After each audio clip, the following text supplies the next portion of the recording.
Welcome to the English Epics channel. It was a Sunday evening and 26-year-old Pete was driving his wife Tina home from the pub. She had been at a party with friends, called him to pick her up, and he had come to get her. She mentioned that she enjoyed catching up on missed moments, shared a few juicy bits of gossip, and then got absorbed in something on her phone. She snorted with clear frustration. "Something wrong, sweetheart?" Pete asked, casting a quick glance at the petite 24-year-old brunette sitting beside him. Tina flinched slightly. She hadn't realized she had done it. "No?" "Well, not exactly," she explained hastily. "I was supposed to meet Emma for drinks on Thursday, but she just canceled." She looked at him and smiled.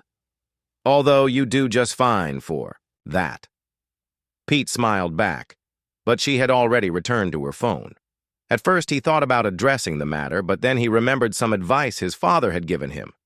When you're faced with several options, the first thing you should consider is doing nothing. Compare all the likely outcomes of your actions to this before deciding what's the best course to actually take. Pete's problem was that Emma had befriended him on social media last year to find out Tina's favorite perfume, and he knew from her latest post that she had just arrived in Lisbon for a long-planned 2-week getaway. There was no way she had made any plans with Tina. So, why the lie? Tina began shifting uncomfortably in her seat. God, that last glass of cider went right through me. I really need to pee. Should I stop somewhere? No. I think I can hold it until we get home. But for heaven's sake, don't dawdle. She returned to her phone. When they walked in, Tina rushed through the kitchen to the bathroom, dropping her phone onto the granite countertop along the way. Pete adored his wife, but he really wished she would take better care of her things. This year alone, he had already replaced 3 screen protectors for her phone, and it was only June. He picked up the phone and turned it over to check the screen. Everything was fine. But what the hell was that? In the split second before the screen went into sleep mode, the image he briefly glimpsed was of a profile page on some website, and he was sure the thumbnail was of Tina, but with a different name on the profile. The rest of the evening passed. In a subdued mood, Tina was on the phone and Pete sat quietly, lost in thought. Eventually, she got up. "I need to use the bathroom again and I'm exhausted. I'm going to bed. See you in the morning." She left him alone with his thoughts. The next morning, Pete got up earlier than usual, and Tina had only just come out of the bedroom when he was about to leave the apartment. "Didn't sleep well last night," he explained. "I figured I'd get up and head out early so I wouldn't disturb you." He kissed her goodbye. Pete wasn't in a bad mood when he arrived at the warehouse where he managed the local distribution department, but he was rattled when he heard Jason yell, "Hey, slacker, drag your gay owls over here and help me move this stack." Pete stopped, turned around, and walked back. "Jason, to my office right now." Pete stormed into the office block and calmed himself just enough to ask Jenny, their administrator, secretary, and essentially the heart of the business, to call security and ask someone to join him in the office as soon as possible. Jason arrived. A few minutes later, followed by Dave, the most experienced security officer, a former military man, straightforward as a ruler and tough as nails. Pete nodded at Dave, then looked at Jason. "Jason, you're suspended. 1 week, no pay, and if I have any say in the matter, you won't be reinstated." "For what, damn it?" Jason exploded. "You've been warned too many times about bullying your coworkers. What I heard this morning was the final straw. It was just some joking around," Jason protested. "Slacker, drag your gay cow over here," Pete parroted. "That's sexual harassment with aggravating circumstances, and I won't tolerate it. Dave will escort you off the premises. Don't come back until you're explicitly told you've been reinstated, and don't contact any of your colleagues to try to get them to cover for you." Dave spoke quietly. "I've served alongside men who liked other men. They fought, bled, and some of them died just like the rest of us. Every one of them was a better man than you'll ever be, you little loudmouthed piece of crap." Pete smiled as Jason slouched out, muttering something under his breath. His smile faded as he thought about the paperwork involved with firing and replacing even a useless idiot like Jason. After lunch, Pete called the receiving team into his office. With Jason gone, only 3 of them were left. He looked at Lee, the one Jason had been joking around with. "Lee, I'm sorry you had to put up with that." He shot a fierce look at the other 2. "Did it ever occur to you to challenge Jason after he bullied you?" Both of them looked embarrassed but said nothing. He dismissed them and went back to work. It was 3 p.m. before he found a moment to check the site he had noticed the previous evening, a site for extramarital affairs. His heart sank as he read. Further, a place where singles meet married men and women for no strings attached sex. It felt as though his heart had been ripped out of his chest. A real physical pain. He tried to access the site, but browsing it in standard mode wasn't possible.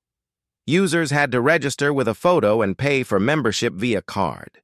He couldn't risk his name or photo appearing on the site. He needed a plausible intermediary, a young, attractive avatar. In fact, he realized he needed Lee. He left his office and headed to the goods receiving area. The teen didn't notice him at first. They were working together quickly, quietly, and efficiently.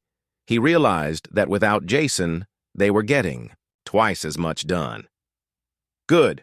Lee," he called out. They all looked up. "Lee, can you spare meeting minutes when you're done there?" Lee gave him a thumbs up. At 5 to 4, Lee knocked on the office door. "The guy said they'd finish up without me. I think they're trying to make up for not standing up for me." Pete stood up. "Let's go. I'll quickly treat you to a pint. I need to ask you for a favor. Did you grab your things?" Lee nodded. 10 minutes. Later, they were seated in a quiet corner of a local cafe with a couple of pints of beer in front of them. "Lee, I need to ask you something personal.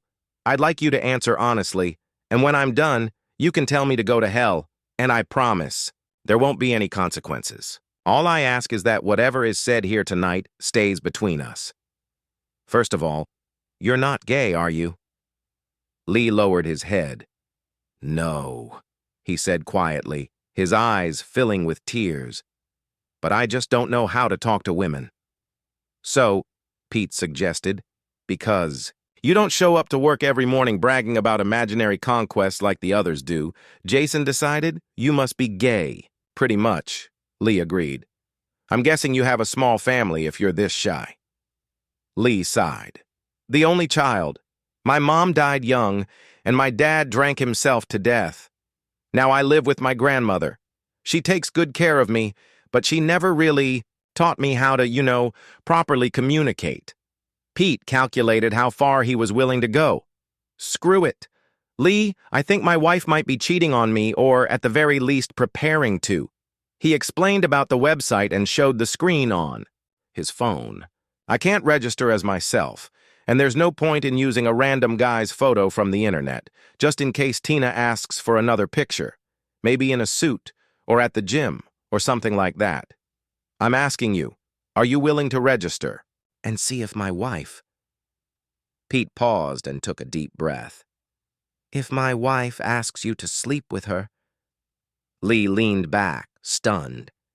"Seriously?"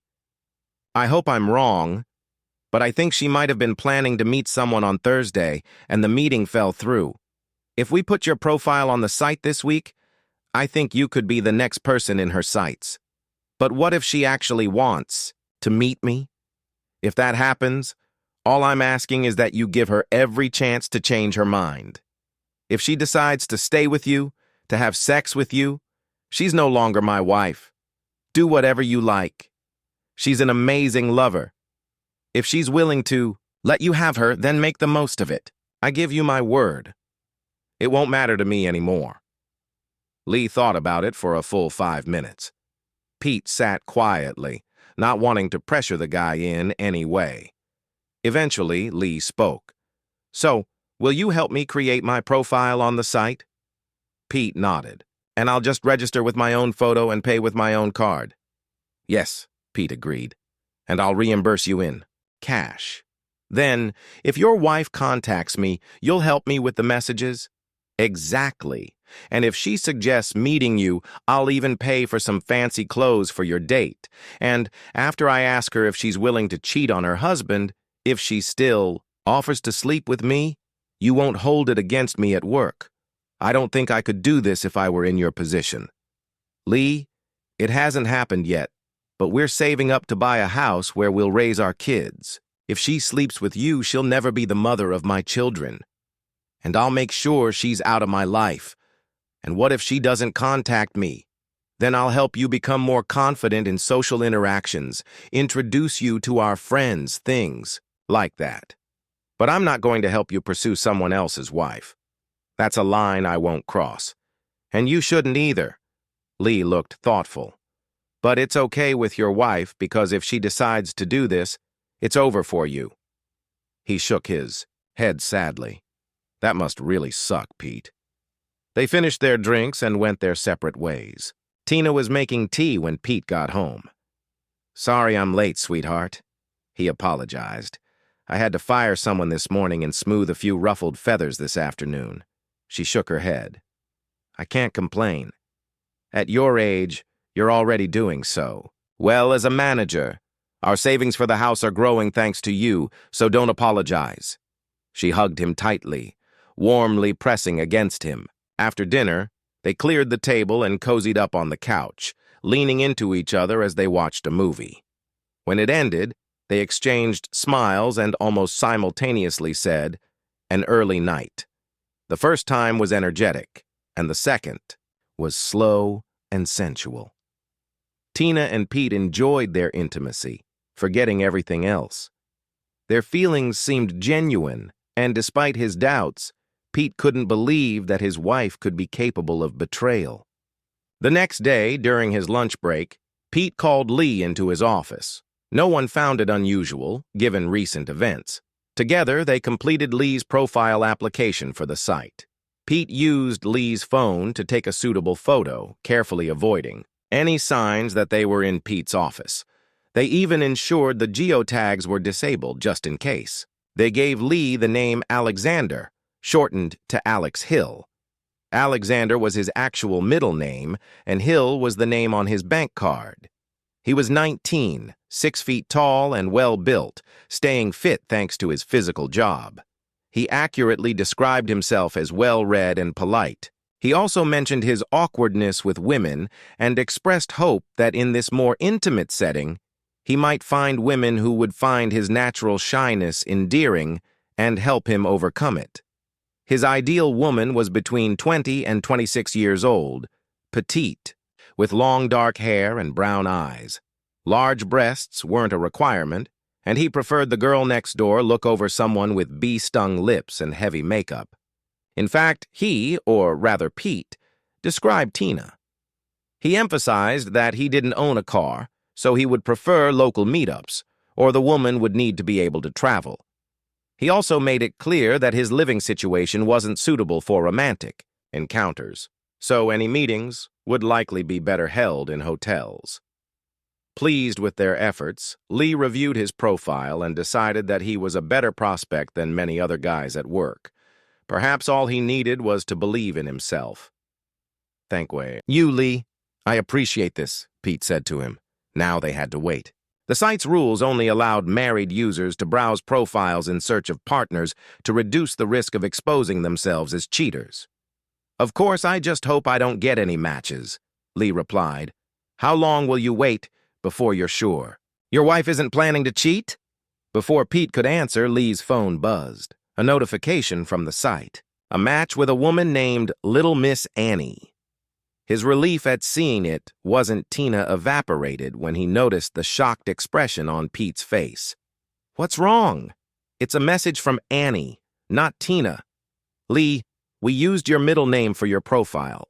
My wife's name is Christina Annabelle. She was named after her grandmother, Annie. Lee anxiously opened the message inside. It was an automated response, informing him that one married subscriber was an excellent match for his preferences. The message also stated that his details had already been shared with her. The pair realized the implications. They now knew Tina, had an account, and Lee had just described her as his ideal woman. The problem was how Tina would react if she actually was Little Miss Annie. Later that day, just after 4, Lee knocked on Pete's door. Pete called him in, then felt a wave of nausea when he saw the look of pity on Lee's face. Little Miss Annie sent me a private message through the app about an hour ago. He handed Pete his phone. Hi, cutie. You seem like a nice guy, and your picture is so sexy. I've given you access to my profile so you can see what I'm offering. I hope you like what you see because I'm dripping just from looking at your photo. Send me a shirtless picture. Annie wants to see your skin. Message me privately if you want to play. Pete looked up. Lee pointed to the screen. Swipe up. It'll take you to her profile. Please tell me it's not her. With trembling hands, Pete swiped up on the screen. The profile page for Little Miss Annie appeared, and Pete's entire world came crashing down. Lee took a screenshot of the message and the profile page and sent them to Pete's phone. On his way home, Pete was in turmoil. But now he had a decision to make. Should he confront her about her lie regarding the meeting with Emma and the message she sent to Lee? If he did, how should he react if she claimed it was just some obscene, drunken prank with the girls and that nothing had really happened? If he did nothing, he would have to act as though nothing was wrong until she actually met Lee. Was he that good an actor? In the end, he decided that confrontation was pointless. He wouldn't believe anything she said.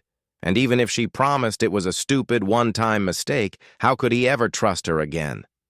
No. Her only chance at redemption was to refuse to go through with the affair, and that would only be meaningful if she didn't know she had already been exposed. He chose to do nothing. Pete never really understood how he made it through that Tuesday evening.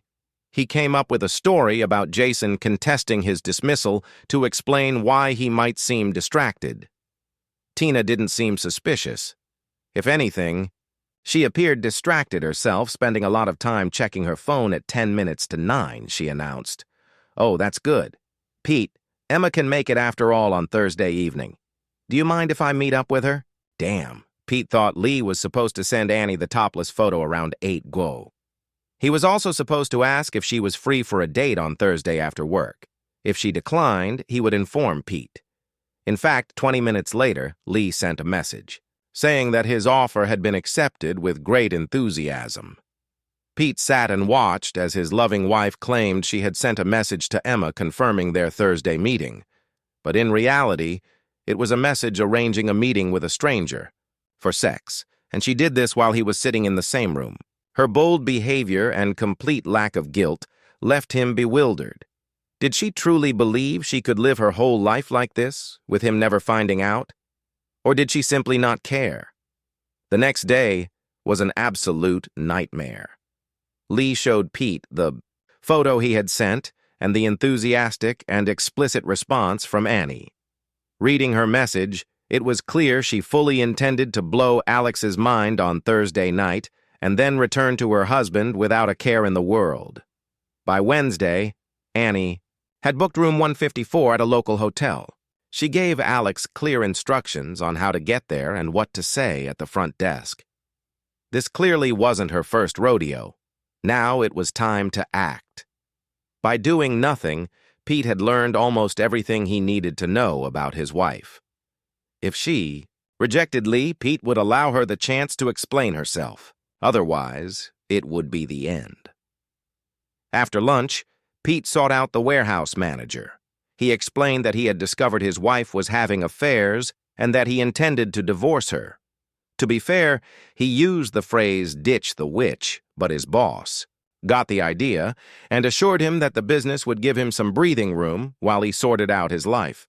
That day was spent filling out online forms to initiate the divorce process. He didn't need evidence of infidelity to proceed, but it aligned with his sense of justice to hold off on filing the completed application and the hefty fee of nearly 600 lbs until she actually slept with Lee. After that, all he needed to do was live apart from her for 20 weeks, and she would become his ex. That evening, he told Tina he had some paperwork to handle, which was true. He emptied their joint account and canceled 2 shared credit cards. They also had separate savings accounts, which he left untouched. He made sure the bills were paid and checked the terms of their apartment lease, 4 weeks' notice and an additional month's rent if they left early. He figured that was an excellent price to pay for getting rid of a cheater. On Thursday, Pete and Lee went shopping during their lunch break. Pete paid for new jeans, sneakers, a t-shirt, and a jacket for Lee. The irony of buying clothes to make Lee look good enough to sleep with his wife was not lost on Pete. The day was miserable. He almost threw up when he tried to eat the lunch he had packed that morning. He checked to ensure his phone was fully charged, organized the images in his phone's gallery, and then went down to the packing department to grab a few boxes. Tina sent him a message saying that Emma wanted to meet earlier to grab a bite.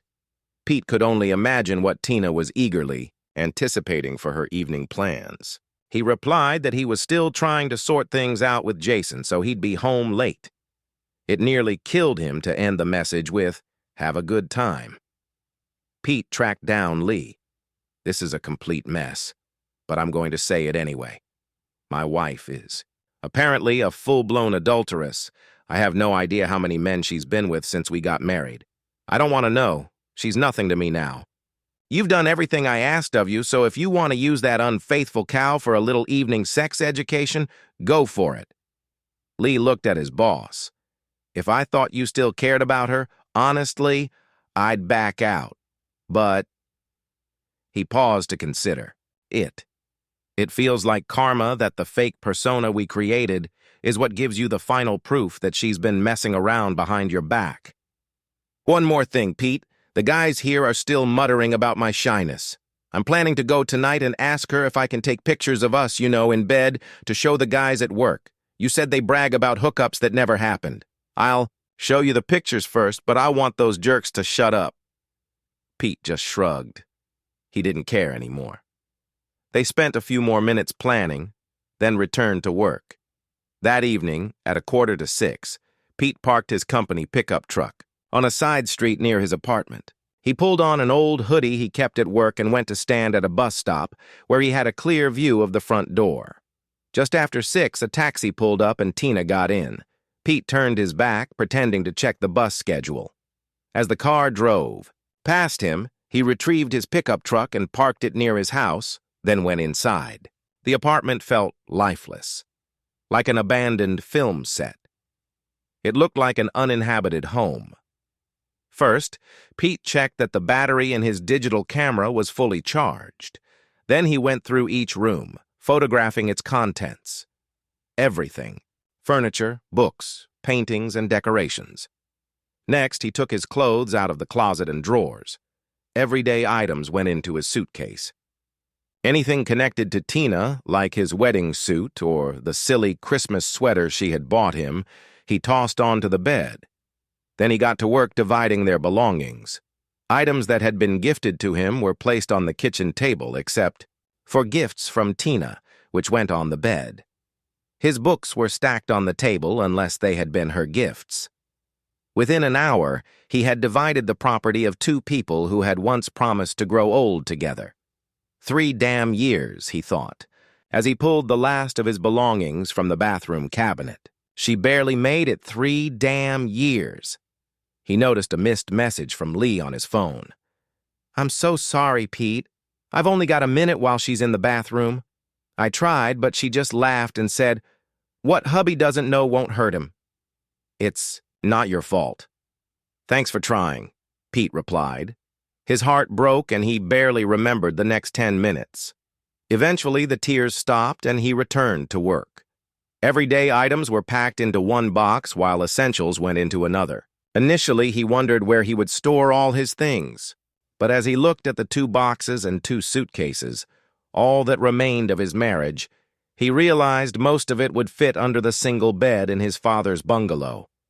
He had 2 more tasks to complete. Like many women, Tina kept a memory box. It contained all the cards Pete had ever sent her, tied with a blue ribbon, birthday cards, anniversary cards, Christmas cards, and Valentine's Day cards. Pete ran them through the shredder and scattered the fragments over everything lying on the bed.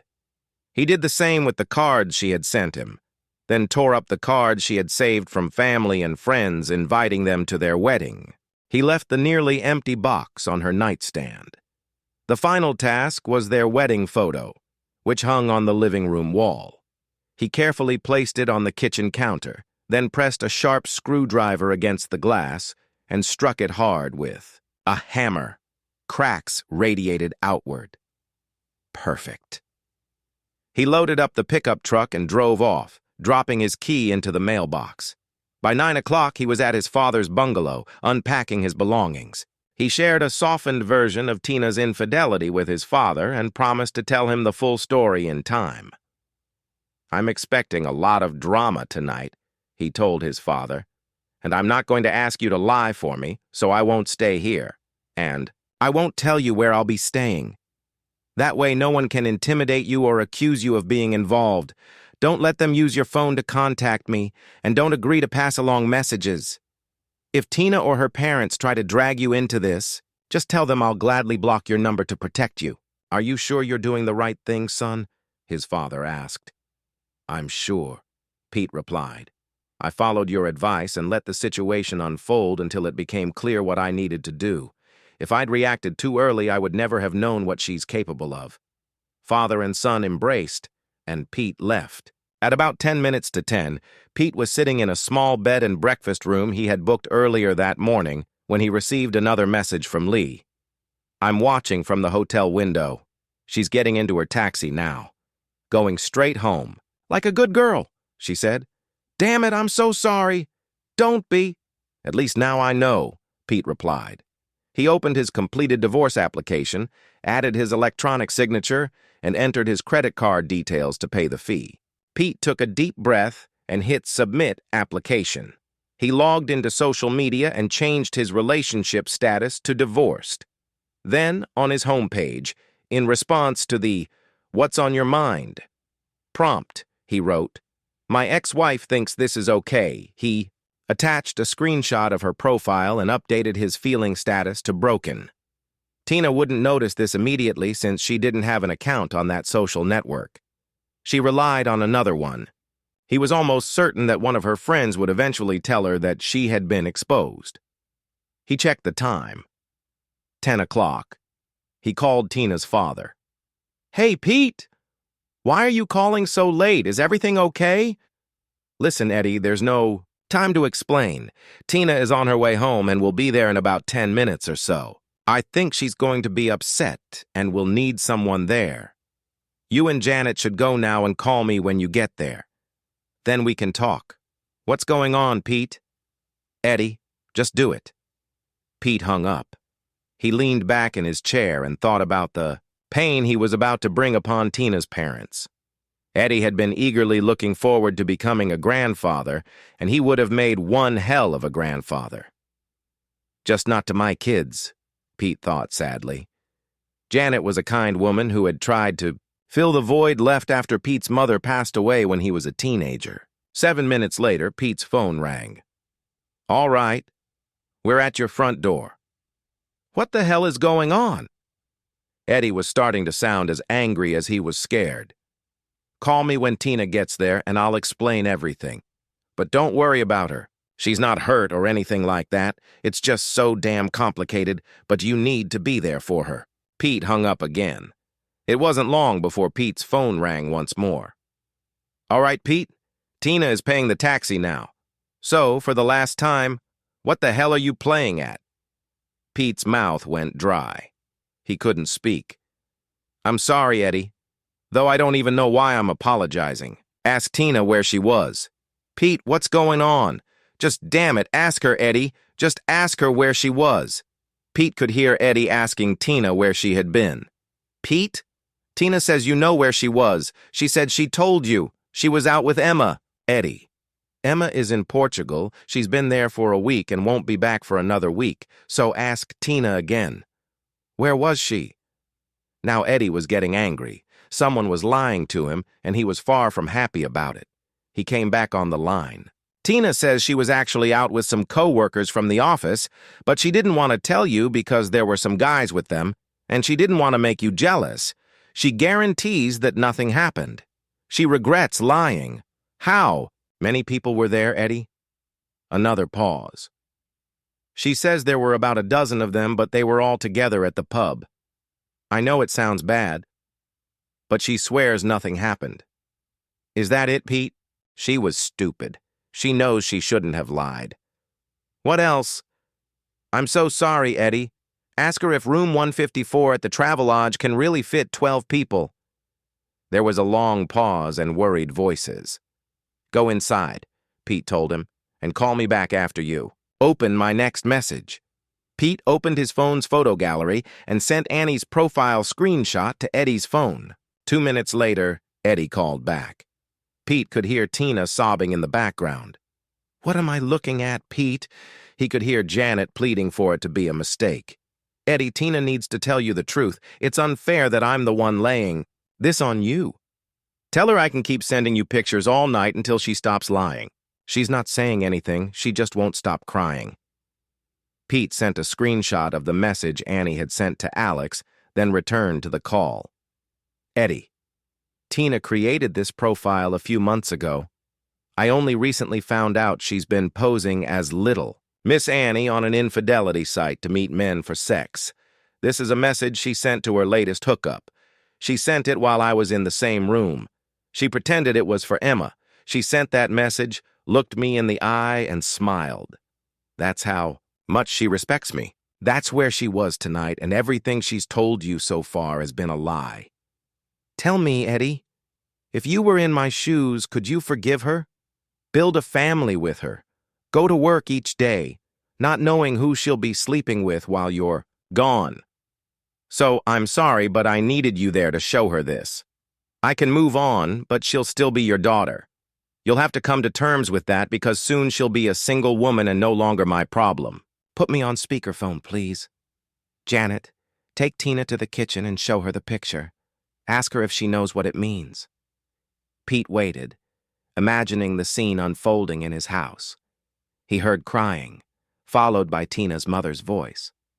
She says, "She's sorry for making you so angry that you smashed the wedding photo. She says she never wanted to hurt you." Pete shook his head. She doesn't get it yet. Tell her to look at the picture more closely. Where is it broken? There was a minute of silence in the conversation. Then Janet spoke again, her voice rising, over the sound of sobbing in the background. Now she understands. She broke your heart. That's why you smashed the photo. She just keeps saying she never wanted to hurt you. She never wanted to hurt me. Well, that was easy to avoid. She could have chosen not to pay for a subscription to an adultery site. She could have chosen not to sleep with strangers. Not hurting people isn't rocket science. It just means not doing hurtful things. But my wife? Tonight, she laughed with her lover and said to him, "What hubby doesn't know won't hurt him. She never wanted to hurt me. No, she just didn't give a damn." Never mind. We're almost done, Janet.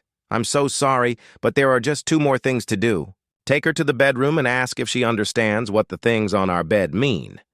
This time, it was Eddie's voice. Tina's on the verge of a breakdown. Janet's trying to calm her down.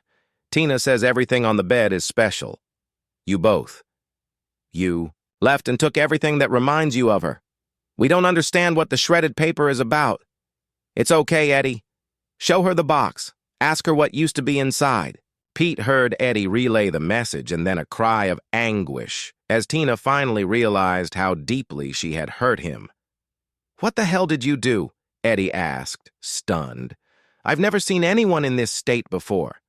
Eddie, everything she said at our wedding, to cherish, love, honor, and keep only to each other. For her, it was meaningless. Just 3 damn years. We were saving to buy a house, to raise our children, your grandchildren. And how does she respect me? Sleeping with strangers he meets online. All the cards she sent me, saying how much she loved me. They're meaningless now. Lies. So I destroyed them because they no longer had any value or meaning. My cards to her, the RSVPs to our wedding invitations, all of it is just utterly meaningless to her. Eddie struggled to get the words out. His voice was hoarse with emotion as he tried to speak over his daughter's wails and his wife's sobs. We didn't know, Pete. We never suspected. I can't explain it, and I won't try to make excuses for her. I know, Eddie. You and Janet aren't to blame for Tina's choices, and I'm so sorry I put you through this. But she needed to understand what she did. And you needed to be there when she realized it. We're almost done. And then you can take her home and try to help her heal. She's just broken. She smiled at me while texting a stranger asking for sex. That's not normal. She needs fixing. But from now on, I'll only speak to you, or Janet. Not her. Never her. Not after what she's done to me. Pete sent his final message with a link to their divorce petition. Then he turned off his phone and broke down in tears. Tina's confession. My real name is Christina Annabelle, but everyone calls me Tina. Well, not everyone, but I'll explain that later in my story. I'm not going to share my last name. My father says his reputation has already been dragged through the mud so badly. It couldn't possibly get worse, but I won't risk making things harder. I've already done enough damage.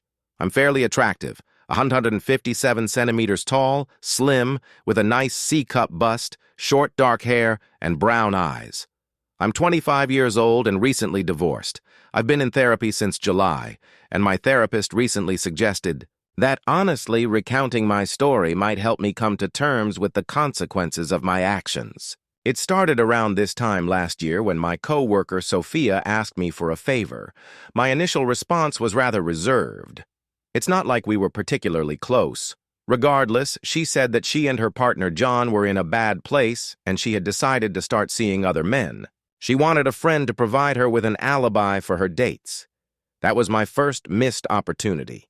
If I had told her to back off like the other girls did, I would still be married. But I didn't. So that's on me, not her.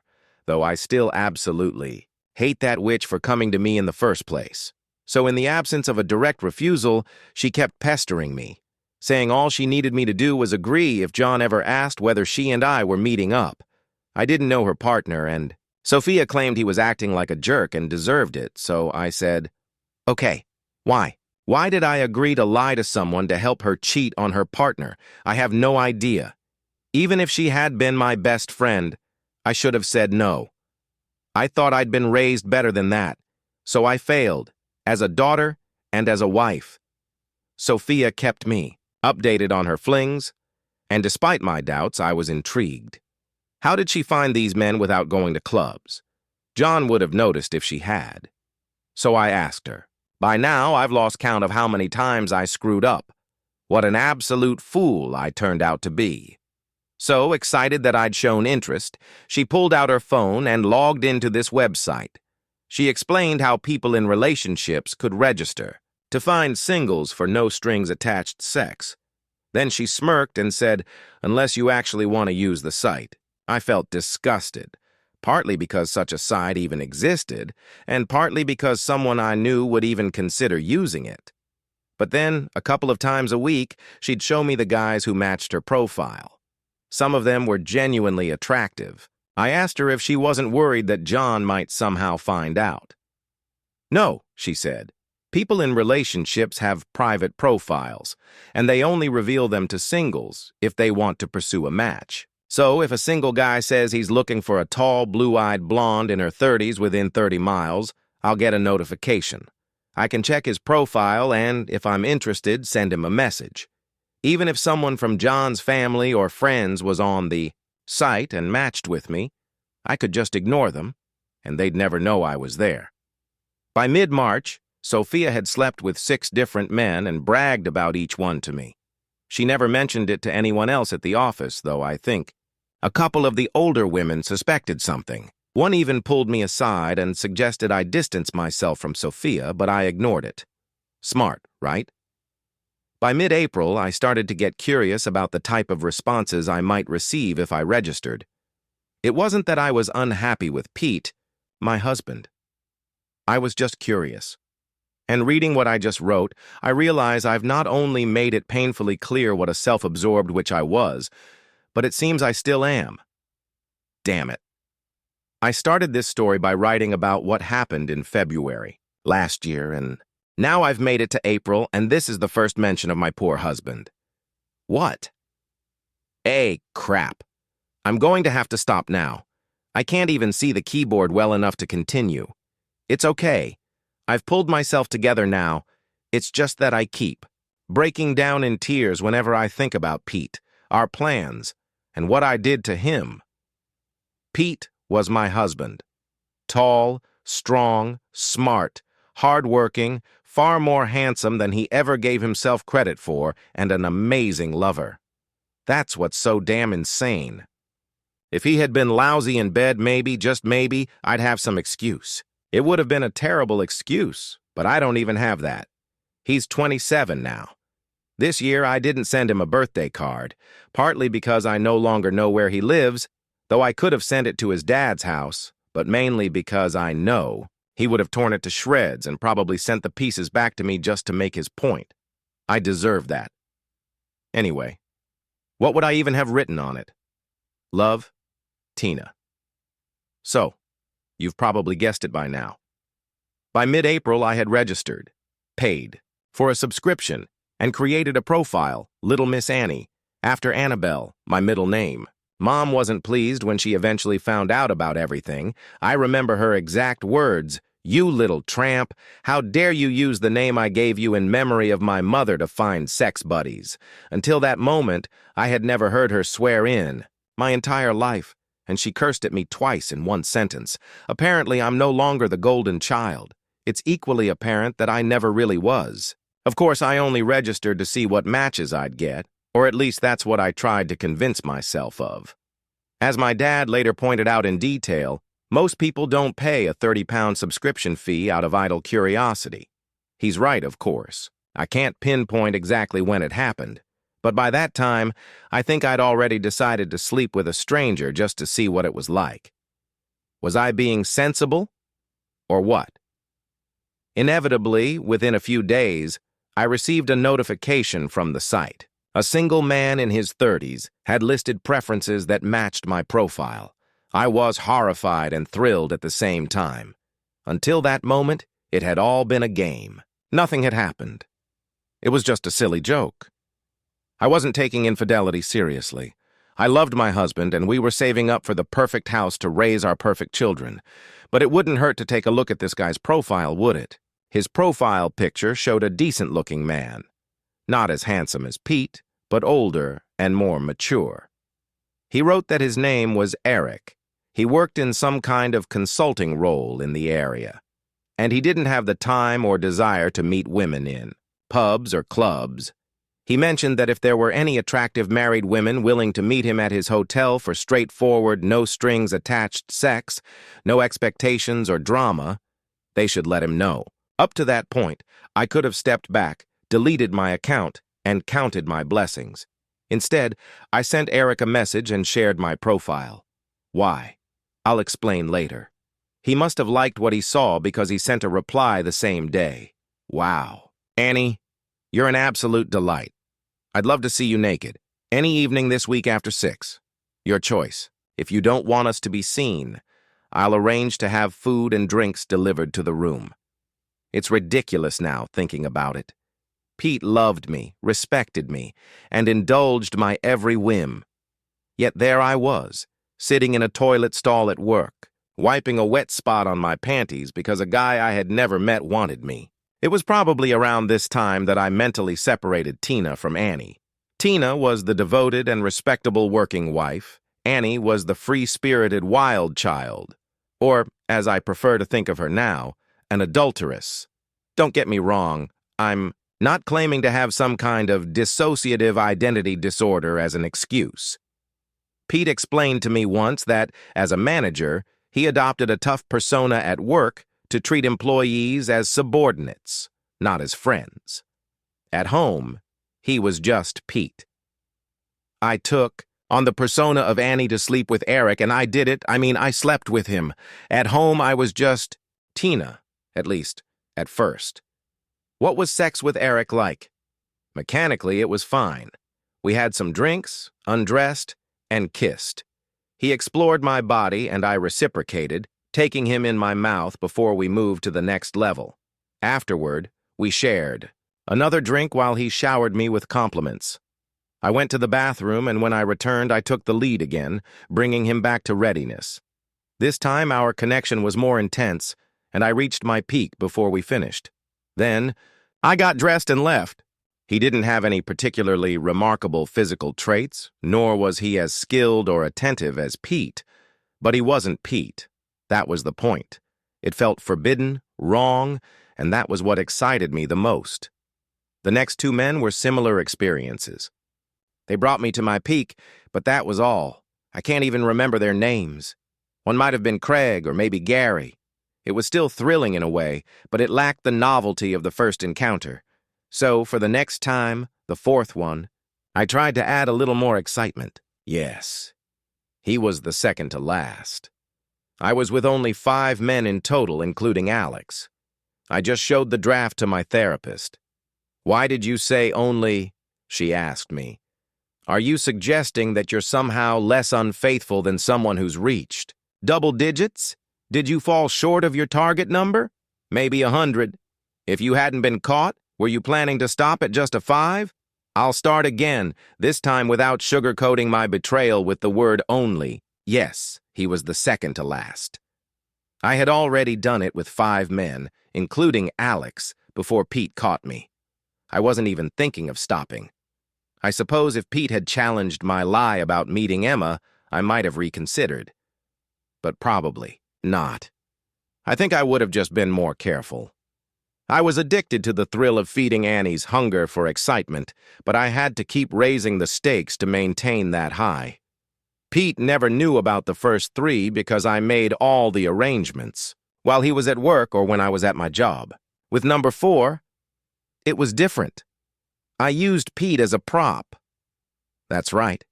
If I could, I would have interacted with him only in Pete's presence, still not judging me. Have I convinced you and everyone else what a total witch I am? Believe me, no. Matter how harshly you judge me, I know I'm 10 times worse. It's true. I was actually trying to make Annie's game more thrilling by messaging my sex buddies while Pete was nearby, whether in the car, watching TV, or once, even in bed. So, I met with Jake, something Pete didn't know about or suspect. He wasn't amazing, but he had a big tool, not that he was particularly skilled with it. Honestly, it was a waste of time. Still, it was just enough to tempt me to give him another chance. So we arranged another meeting. Jake messaged me while Pete was driving me home that Sunday. Apparently, his company needed him to take over a contract in Scotland at short notice after the current project manager suddenly fell ill, and Jake canceled our meeting. Pete noticed my reaction, so I came up with a silly story about Emma canceling our gathering. It never occurred to me that they were both on social media and that Pete knew she was in Portugal. That's why cheaters always get caught. It doesn't matter how clever you think you are. In the end, a mistake or pure coincidence will ruin everything. As far as I remember, Sophia eventually messed up too. Despite claiming that she and John had worked out their issues by September, her words, she was still arranging dates. One evening, she was sitting in a pub with friends when John returned from the restroom. Planning to surprise her with a hug, from behind, he peeked over her shoulder and caught her chatting with her boyfriend about how she couldn't wait to make him feel good. Apparently, things didn't go well after that. He grabbed her phone to make sure he had read the message correctly and then read through the rest of her texts. I wasn't there, but apparently, he threw the phone on the floor and stomped on it, smashing it. When she jumped up to try to calm him down, John slapped her, his voice cold with rage as he called her a cheating adulteress, a mere receptacle for others, and stormed out without another word.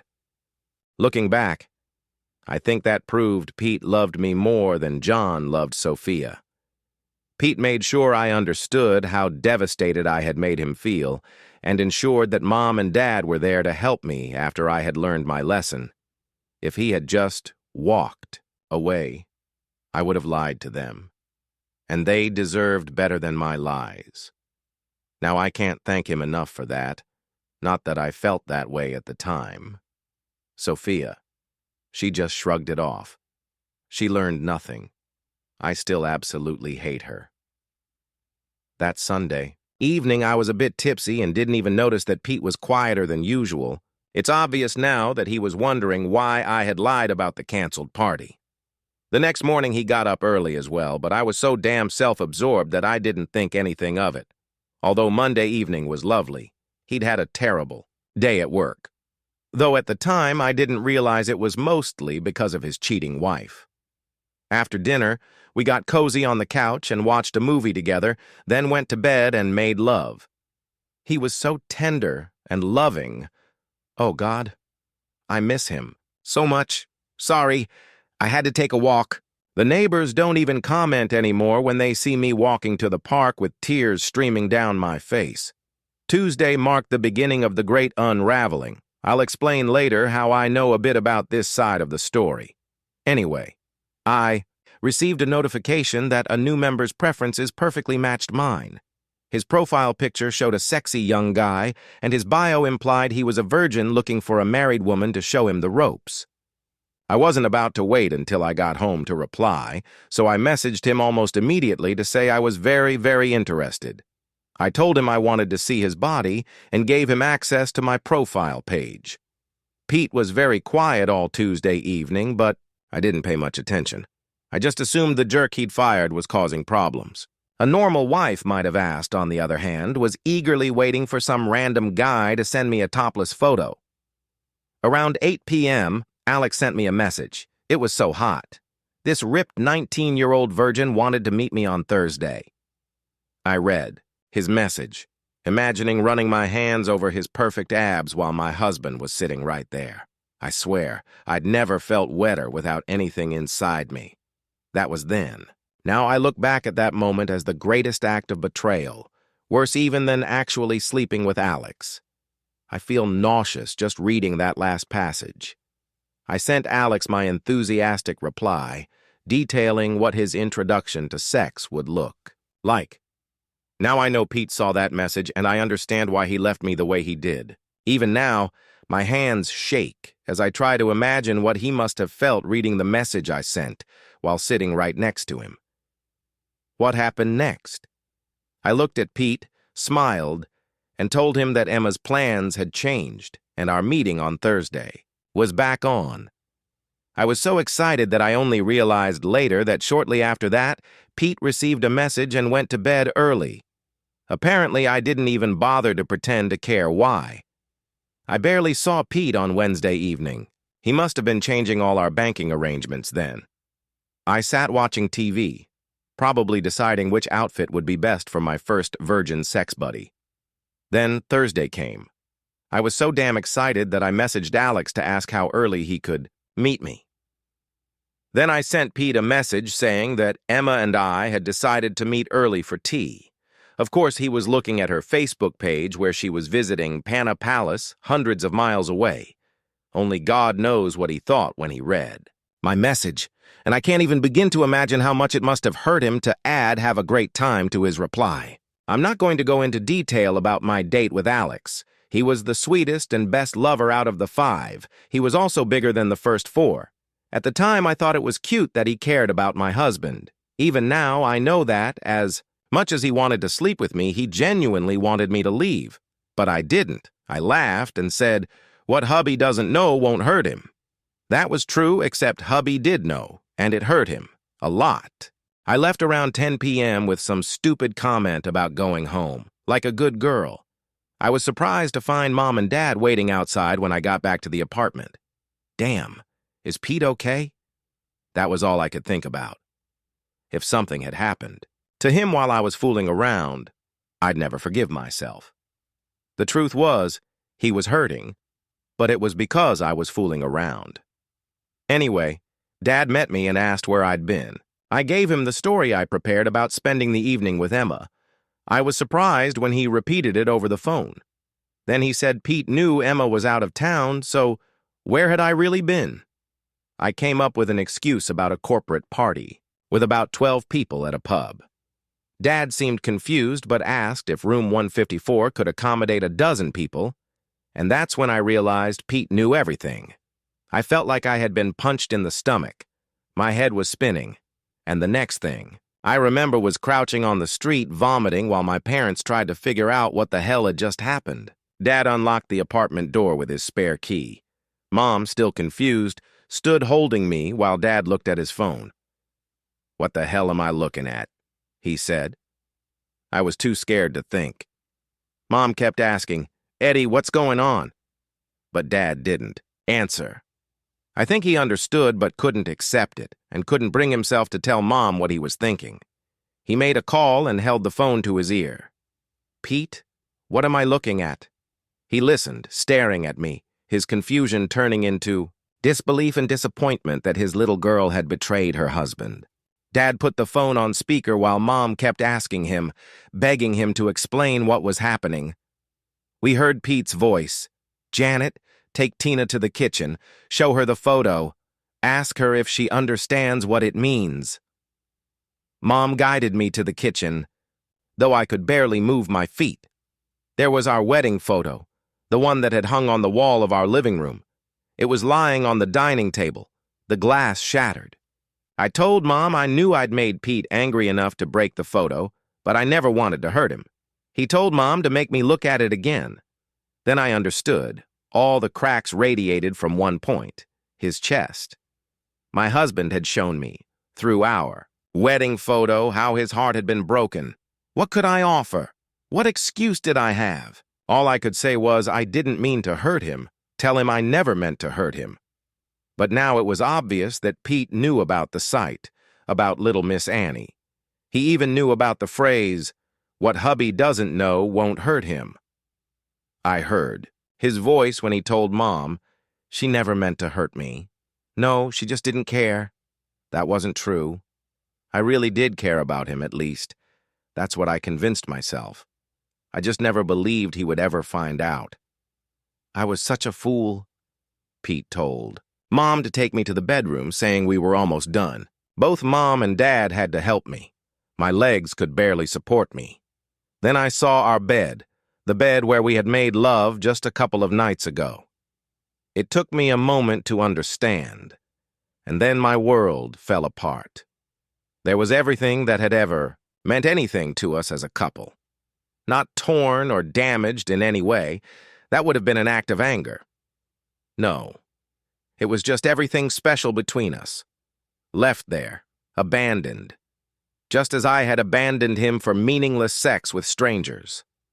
I tried to speak, to explain, but I couldn't. I cried, wailed, muttered, barely able to breathe, producing nothing but incoherent sounds. To be honest, we didn't understand why everything was covered in shredded paper, but that was the least of my concerns, until I heard Dad ask Pete about it. "Tell her to look in the box," Pete said. It was every card we had ever exchanged. I kept them in my memory box. Christmas, birthdays, Valentine's Day, anniversary cards, every single card we had ever given each other, with "I love you" written inside. He had torn them to shreds because apparently I had never really loved him, and he couldn't love me anymore. That's when I truly broke. I could hear Dad talking to Pete for a few more moments, but none of the words made sense anymore. After that, I remember nothing. I woke up around midnight. Mom must have cleared the bed to make space for me, and they were packing up my clothes, quietly talking to each other. I took a deep, ragged breath as I came to, and they quickly came over to support me. "Shoo, sweetheart," Mom said. "It's over now. You're coming home with us. We'll talk tomorrow. At least they were there for me. They loved me enough to give me that." We did talk the next day when I was awake, but they gave me Friday to pull myself together. However, the conversations that began on Saturday were anything but comfortable. They made their feelings very clear. I didn't like it, but they weren't wrong. The list of things I had ruined was painfully long, and they didn't hold back in pointing out every single item. In reality, I was alone, homeless, emotionally broken, an adulteress, and a liar. My older sister called to tell me she had just seen Pete's FB update, and she too generously shared her opinion of me. That was Saturday afternoon, just before Dad showed me Pete's divorce filing. When I stopped screaming that I didn't want a divorce, that I wanted Pete, Mom intervened. After she finished expressing her anger about how I had used her late mother's name to label my debauchery, she made it clear that I had made my choice lying on my back and on my knees. Pete would never look at me again without wondering who I would sleep with next, so I needed to just get over myself. That was 3 mentions of lying with someone and 2 references to sex in under 2 minutes. I had really made her furious. My parents insisted I return to work on Monday. They had called on my behalf on Friday to say I was unwell. I drove past Pete's office, taking a 2-mile detour every day for 3 weeks, trying to catch a glimpse of him, to tell him how sorry I was, to beg for his forgiveness, to plead with him to take me back. I don't know how Dad found out, but he was furious. "Leave the poor guy alone," he yelled at me in anger. "Haven't you, for heaven's sake, done enough to him already? If he ever can face you again, which I doubt, it has to be on his terms.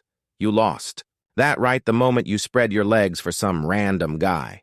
Dad had never ever spoken to me or anyone like that before.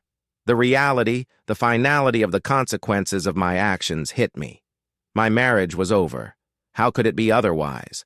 3 weeks later, I started therapy sessions with a counselor. Time passed. It was December, and I was out shopping for Christmas gifts for Mom, Dad, and Sue when I noticed a young man looking at me. He was holding hands with an attractive young woman, but they were bundled up in scarves, so I didn't recognize either of them. He spoke to the woman. She nodded and walked toward one of the nearby kiosks. He approached me and, realizing why I hadn't recognized him, unwrapped his scarf. "Alex?" I gasped. "No, actually, I'm Lee," he replied with a slightly sad smile. "But you're not Annie either, are you?" "When did you find out?" I asked quietly. "When Pete moved from your first message to Alex to your profile," he winced. "He was honest with me at work, and in return, I agreed to put myself on that obscene website. I saw his world collapse when he realized who you really were." He shook his head. "Does he still talk about me?" I asked hopefully. "No, or at least not, around me. But honestly, we're not that close. He's still my boss, and he doesn't seem to hate me for what you and I did, but we're not friends." At that moment, a young woman joined us with 3 cups of hot chocolate. She handed one to me. "This is Vicky, my girlfriend. Lee introduced us. Tina, Vicky knows who you are, so you can speak freely." I was stunned. "You told her everything." He wrapped his arm around her shoulders. "You taught me a lot. Some of it was good, and some of it was a lesson in what not to do." Vicky benefited from the good moments. The young woman giggled, blushed with embarrassment, and nudged him with her elbow. She was stunning, and he was a catch. I hoped they'd make it. At least they understood where deception had led me. Was it helpful to them in some way? I consoled myself with that thought. We found a nearby bench, sat for about 10 minutes, and chatted. Lee mentioned that he had seen a pretty blonde waiting for Pete a couple of times when Pete left work. Lee had no idea whether Pete's relationship with this blonde was serious. I hope she's better, more loyal than I was.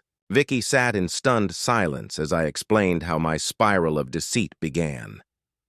"But you had so many chances to stop," she whispered.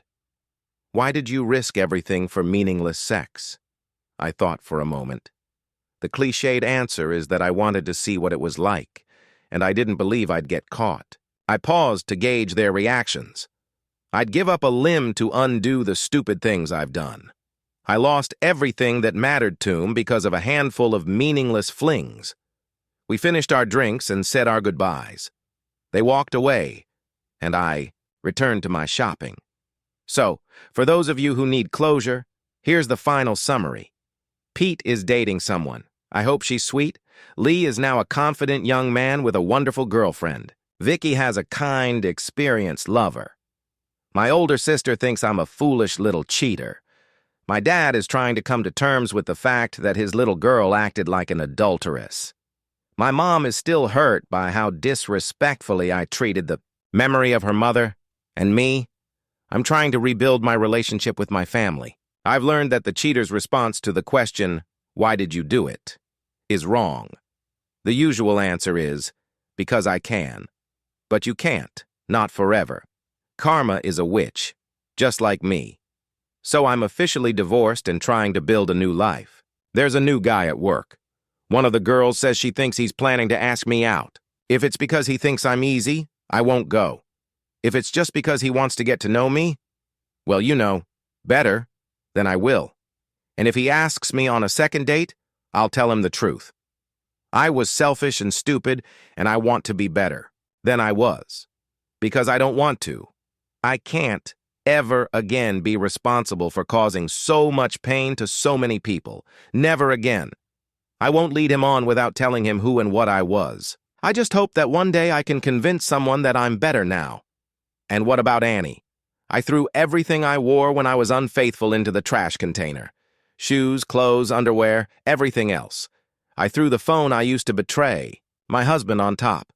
Even the SIM card was destroyed. I have a new number now. All our household waste goes to a recycling plant located outside the city. I got permission on Wednesday morning to stay home, so I waited and watched as the garbage truck drove down our street. I watched as our trash container, with Annie inside, was emptied into the gaping maw at the back of the truck. Screw you, Annie. Good riddance, I thought. Then I stood there as the truck continued on its way to the incineration plant. I burned that witch to hell. Thank you for listening until the end. See you in the next episode of English Epics. Take care of yourself and your loved ones. Goodbye.